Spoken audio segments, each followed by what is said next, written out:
Este es nuestro mensaje número 9 acerca de quién es Jesús, ese desconocido. Llevamos ya 8 mensajes sobre el tema quién es Jesús, ese desconocido. Pero ¿por qué insistimos con esa pregunta?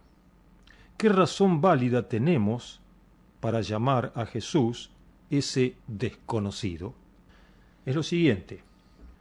Una persona es desconocida cuando actúa de manera que nosotros no esperamos, nos sorprende, nos descoloca, le desconocemos. Y Jesús hace eso muchas veces. Actúa de manera inesperada. Lo hizo así cuando anduvo en Galilea y lo sigue haciendo hoy en día y nos deja perplejos, nos deja desorientados, a veces enojados o desalentados.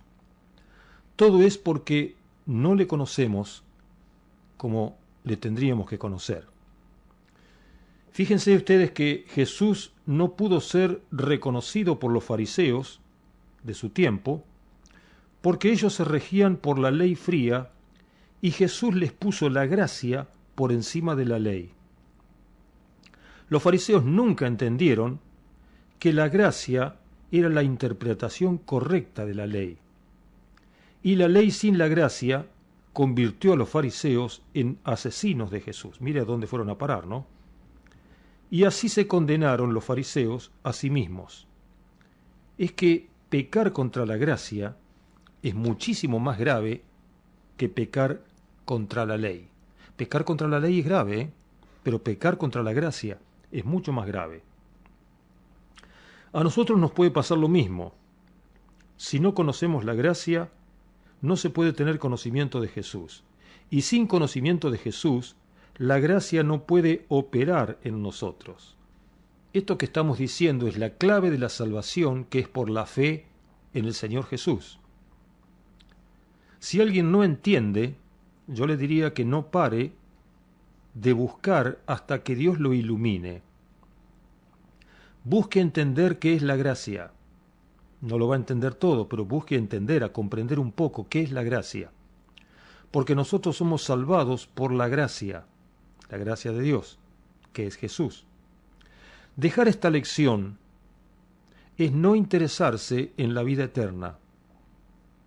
Y no interesarnos en la vida eterna significa menospreciar la salvación que es en Cristo Jesús.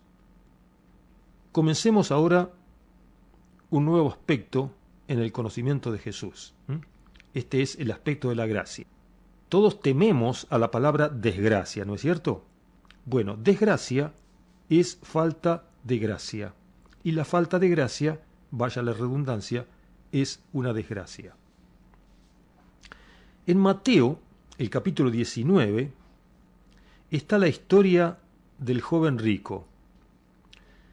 La historia concluye diciendo que se fue triste porque tenía muchas riquezas y no estuvo dispuesto a aceptar la oferta de Jesús que lo invitaba a abandonar las riquezas y seguir a Jesús. Después que Jesús cuenta la historia del joven rico, concluye con estas palabras. Esto está en el versículo 29 y 30. Pero cualquiera que haya dejado hermanos, o hermanas, o padre, o madre, o mujer, o hijos, o tierras por mi nombre, recibirá 100 veces más y heredará la vida eterna. El versículo 30 dice, pero muchos primeros serán postreros y postreros primeros. Aquí hay una palabra que desconcierta, que parece no entonar con lo que viene. ¿Qué relación tiene el versículo 29 con el 30? Pero muchos primeros serán postreros y postreros primeros. Sigamos adelante y después vamos a encontrar la explicación. Notemos ahora lo que dice, pero muchos, quiere decir que uno puede abandonar todo por el reino de Dios y así todo no ser el primero, sino el último. Para explicar este misterio, Jesús relata una parábola, que es la parábola de los obreros de la viña, que está en el capítulo 20. Y dice así, yo la voy a contar a la parábola, no la voy a leer. Un señor contrató a varios obreros por la mañana, temprano, y combinó con ellos en pagarles 1 denario por el día de trabajo. Más tarde, más o menos a media mañana, salió a contratar a otros obreros por el mismo salario, 1 denario. Al mediodía hizo lo mismo con otra tanda de obreros. Por la tarde volvió a contratar a otros de la misma manera. Y a última hora, ya al final de la tarea, en la última hora, salió a contratar a otros más. Todos por lo mismo, 1 denario. Al fin de la jornada, llamó a todos para pagarles. Le dijo a su mayordomo que le pagara primero a los que había contratado último, y les pagó 1 denario. Al ver los que habían trabajado desde temprano, pensaron que se les pagaría más por haber trabajado todo el día completo, pero les pagó lo mismo, 1 denario. Entonces murmuraron contra el patrón, y dice la Escritura en los versículos 13 hasta el 16, él respondiendo dijo a uno de ellos: Amigo, no te hago agravio. ¿No conviniste conmigo en 1 denario? Toma lo que es tuyo y vete. Pero quiero dar a este postrero como a ti. ¿No me es lícito hacer lo que quiero con lo que es mío? ¿O tienes tú envidia porque yo soy bueno? Y ahora termina diciendo: así los primeros serán postreros y los postreros primeros. Vuelve a repetir lo del capítulo anterior. Pero acá agrega, acá dice: así los primeros serán postreros, los postreros serán primeros, porque muchos son llamados, mas pocos escogidos. Qué palabra, ¿no?